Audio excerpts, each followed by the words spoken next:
Students, मैं सौरभ दुबे आप लोगों का स्वागत करता हूं आपके अपने YouTube channel SD the knowledge explorer पे। और आज की इस वीडियो में मैं आप लोगों के लिए लाया हूं आपकी फरमाइश पे एक बहुत ही इंपॉर्टेंट क्वेश्चन। आपके 12th क्लास के मैथ्स का एक बहुत इंटरेस्टिंग चैप्टर जो है मैट्रिसेस, उसका है ये क्वेश्चन। ठीक है, तो चलिए जल्दी से क्वेश्चन पढ़ते हैं। क्वेश्चन में बोला गया है if A is equals to 0, tan alpha by 2 minus tan alpha by 2 and 0। ठीक है, ये एक मैट्रिक्स दी हुई है और इसमें बोला है आगे and I is the identity matrix. ये आई दिख रहा है ना, तो ये आई क्या है? आइडेंटिटी मैट्रिक्स है, यानी कि यूनिट मैट्रिक्स है ऑफ ऑर्डर 2। इसीलिए मैंने इसकी जगह 1 0 0 1 लिखा है, देखिए। ठीक है, तो ये क्वेश्चन में दिया हुआ था और बोला है शो दैट या फिर prove that I plus A is equals to I minus A into cos alpha sine alpha minus sine alpha cos alpha. तो ये हमें प्रूव करके लाना है। ठीक है, तो देखिए मैंने सबसे पहले क्या करा, मैंने देखा कि मुझे दिया हुआ क्या है और मुझे लाना क्या है। तो जो मुझे दिया हुआ है उसमें माइनस का tan अल्फा बाई 2 आ रहा है, tan अल्फा बाई 2 आ रहा है, यानी कि एंगल जो है वो हाफ हो रखा है। जबकि जो प्रूव करना है उसमें आपका एंगल अल्फा है। ठीक है, तो उसके हिसाब से जो दिया हुआ है उसमें एंगल हाफ है। तो मैं फटाफट ये सोचने लग गया कि कॉस अल्फा और साइन अल्फा के मैंने ऐसे कोई फॉर्मूले पढ़े हैं जिनमें tan आता हो और एंगल का हाफ भी होता हो। हाँ, तो हमें वो फॉर्मूले हमने 11th क्लास में पढ़ रखे हैं। Cos alpha is equals to होता है 1 minus tan square alpha by 2 upon 1 plus tan square alpha by 2। And similarly sine alpha क्या होता है 2 tan alpha by 2 upon 1 plus tan square alpha by 2। तो इन्हीं फॉर्मूलों का इस्तेमाल करके मैं ये क्वेश्चन बहुत इजीली कर पाऊंगा। ठीक है, तो ये फॉर्मूले मैंने यहाँ लिख भी दिए हैं, आप इसको ध्यान रखिएगा। ठीक है, कहीं नोट कर लीजिएगा ध्यान से। अब हम शुरुआत करते हैं, हमें प्रूव क्या करना है। तो प्रूव करना है I plus A equals to I minus A into this, है ना। तो प्रूव करने के लिए हमें एलएचएस और आरएचएस को इक्वल दिखाना होगा। तो पहले मैंने एलएचएस सॉल्व करा, लेकिन कहीं इसमें कैलकुलेशन बड़ी ना हो जाए। देखिए यहाँ पर 10 क्योंकि मैं बाद में जब आरएचएस सॉल्व करूंगा तो कॉस अल्फा की जगह ये वैल्यू रखूंगा, साइन अल्फा की जगह ये वैल्यू रखूंगा और उसमें भी मल्टीप्लिकेशन करवानी पड़ेगी आपको। तो कहीं बहुत ज्यादा कॉम्प्लिकेटेड ना लगने लगे, इसलिए मैंने क्या करा, tan अल्फा बाई 2 की जगह एक छोटा सा वेरिएबल लेट कर लिया ताकि लिखने में भी आसानी रहे और समझने में भी आसानी रहे। ठीक है, तो tan अल्फा बाई 2 को मैंने मान लिया t, let tan alpha by 2 is equals to t। तो इससे क्या हो गया, मेरी ए मैट्रिक्स जो इतनी बड़ी सी दिख रही थी वो देखने में थोड़ी छोटी आएगी, है अभी भी वही, बस क्या करा हमने tan अल्फा बाई 2 की जगह t मान लिया है। ठीक है, तो रिप्लेस करा देते हैं जल्दी से।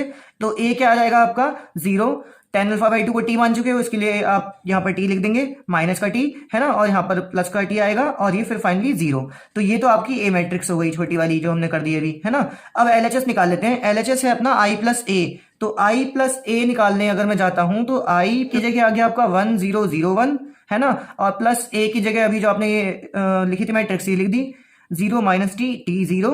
अब इनको ऐड कर लेते हैं। मैट्रिसेस को ऐड कैसे करते हैं, उनके करस्पॉन्डिंग एलिमेंट्स को जोड़कर, है ना। तो 1 प्लस 0 1 हो जाएगा, 0 प्लस माइनस माइनस होता है तो 0 माइनस टी माइनस का टी आएगा, 0 प्लस टी टी आ जाएगा, 1 प्लस 0 1 आ जाएगा। तो इस तरीके से हमारी एलएचएस ये आ गई। ठीक है, इसे संभाल कर रख देते हैं। अब अपनी आरएचएस की तरफ बढ़ते हैं। आरएचएस कह रही है I minus A into cos alpha minus sine alpha sine alpha cos alpha. तो मैंने इसको नोट कर लिया, RHS is equals to I minus A cos alpha minus sine alpha cos alpha. ठीक, आई की जगह तो अपनी वही वैल्यू रखी है 1 0 0 1। ठीक है, आइडेंटिटी मैट्रिक्स मतलब जिसमें डायगोनल एलिमेंट्स 1 होंगे और बाकी सारे एलिमेंट 0 होंगे। माइनस ए की जगह अपनी वही पुरानी वैल्यू 0 माइनस टी 0 लिख दी। ठीक है, अभी इसको ब्रैकेट में लिखा है क्योंकि ब्रैकेट में थी, है ना, और फिर फाइनली अपनी आगे जो मैट्रिक्स है ये वाली लिखी। लेकिन क्या थोड़ी समझदारी दिखाई। देखिए क्या करा, कॉस अल्फा की जगह मैंने आपको फॉर्मूला तो बता ही दिया था, 1 minus tan square alpha by 2 upon 1 plus tan square alpha by 2। तो वही लिखा है, बस एक छोटी सी बात का और ध्यान रखा है कि tan अल्फा बाई 2 को आपने t मान लिया था। तो यहाँ पर tan अल्फा बाई 2 की जगह क्या आ जाएगा t, क्योंकि स्क्वायर इसलिए यहाँ पर t स्क्वायर लिख दिया, है ना। तो 1 minus T square upon 1 plus T square, क्योंकि tan अल्फा बाई 2 की जगह मैं t लिख दूंगा। ये फॉर्मूला है अपना कॉस अल्फा का। और साइन अल्फा का क्या फॉर्मूला होता है 2 tan alpha by 2 upon 1 plus tan square alpha by 2। तो वही चीज यहाँ लिखी है। देखिए यहाँ पर साइन अल्फा था तो इस साइन अल्फा की जगह मैंने क्या लिख दिया, 2 tan अल्फा बाई 2 की जगह t लिखा हुआ है upon 1 plus tan square alpha by 2 की जगह वही t है अपना, तो t स्क्वायर हो गया ये। और माइनस का साइन था, इसका आगे माइनस साइन लगा दिया। फिर ऐसे यहाँ पर साइन अल्फा की जगह 2t upon 1 plus T square. Similarly cos alpha की जगह फिर से वही अपना जो यहाँ लिखा था 1 minus T square upon 1 plus T square. अब क्या करना है, इसको सॉल्व करेंगे। बॉड मास के हिसाब से पहले ब्रैकेट सॉल्व होता है ना, तो इसको सॉल्व करते हैं। तो 1 माइनस 0 आएगा 1, 0 माइनस माइनस हो जाएगा प्लस, तो 0 प्लस टी आएगा आपका t, 0 माइनस टी यानी कि माइनस टी, 1 माइनस 0 यानी कि 1। और ये पूरी मैट्रिक्स है आपकी। ठीक है, अब क्या करेंगे, दो मैट्रिसेस की मल्टीप्लाई करवानी है। तो कैसे कराते हैं मल्टीप्लाई, रो की कॉलम से, पहली रो की पहले कॉलम से कराऊंगा, फिर पहली रो की दूसरे कॉलम से कराऊंगा, फिर ऐसे ही फिर सेकंड रो की फर्स्ट कॉलम से, फिर सेकंड रो की सेकंड कॉलम से, और हमारी पूरी मैट्रिक्स तैयार हो जाएगी। चलिए कराते हैं जल्दी से।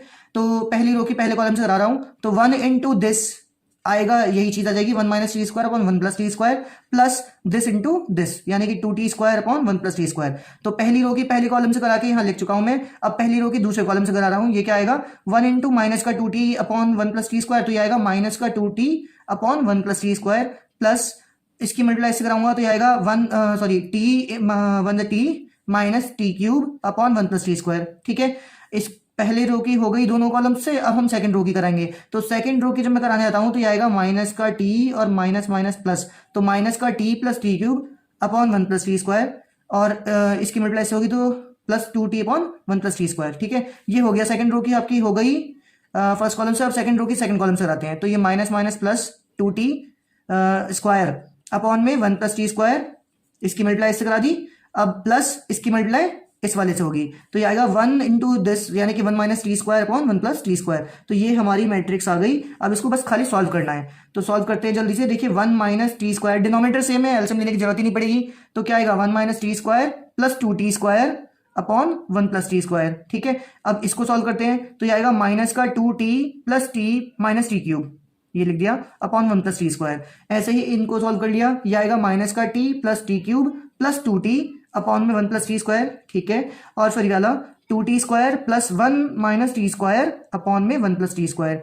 सही है, अब इसको और सॉल्व करते हैं। ये देखिए माइनस प्लस माइनस होता है, तो 2t स्क्वायर में से t स्क्वायर गया, एक t स्क्वायर बचेगा प्लस का वो भी, तो 1 प्लस टी स्क्वायर, और नीचे तो 1 प्लस टी स्क्वायर था ही, कोई दिक्कत नहीं है। अब देखिए अच्छा लग रहा है, अभी कट जाएगा ये, है ना, कैंसिल हो जाएगा। अच्छा, और आगे सॉल्व करते हैं। ये आएगा आपका माइनस 2t प्लस टी, कितना आएगा माइनस का t minus T cube upon 1 plus T square आ गया। ठीक है, अब इस वाले को देख लेते हैं। ये आएगा माइनस टी प्लस 2t, यानी कि प्लस का t आ जाएगा, plus T cube upon 1 plus T square. ठीक है, और इस वाले को देखें, 2t स्क्वायर में से t स्क्वायर गया, t स्क्वायर आ जाएगा plus 1 upon 1 plus T square. ये कैंसिल करा, 1 आ गया, इसमें से आपको t कॉमन मिल रहा है, वो भी माइनस का, तो माइनस का t कॉमन लिया, तो ये बचा 1 प्लस टी स्क्वायर, नीचे भी 1 प्लस टी स्क्वायर है। अभी इसका स्वागत करेंगे थोड़ी देर में, पहले आगे बढ़ जाते हैं जरा। t प्लस टी क्यूब है, यहाँ पर हमने t कॉमन ले लिया, यहाँ बचेगा 1 प्लस टी स्क्वायर, नीचे भी 1 प्लस टी स्क्वायर, इसका भी स्वागत करेंगे अभी टाइम से। चलिए पहले इस वाले को और देख लेते हैं। ये तो कैंसिल हो गया, अभी हो गया इसका स्वागत, तो यहाँ पर बचा 1 तो फाइनली ये आ चुका है। अभी इसमें और कैंसिलेशन हो रहा है, ये 1 प्लस टी स्क्वायर से 1 प्लस टी स्क्वायर गायब हो जाएगा, ये भी गायब हो जाएगा, तो बचेगा 1 माइनस टी टी 1। अरे बहुत बढ़िया, इसको जरा ध्यान से देखिए, अपनी एलएचएस जो हमने निकाली थी वो भी तो ये आ रही थी, देखिए 1 टी माइनस टी और 1, तो इसका मतलब ये क्या हो गया, आपकी आरएचएस जो है वो सॉल्व कर आके पूरी एलएचएस के इक्वल आ गई। इसी के साथ हमारा क्वेश्चन प्रूव हो गया। ठीक है, उम्मीद करता हूं आपको क्वेश्चन समझ में आ गया होगा। अगर किसी भी स्टेप पे कोई डाउट है तो आप कमेंट बॉक्स में पूछ लीजिएगा मुझसे, मैं आपको एक्सप्लेन कर दूंगा। Thank you, bye bye, take care.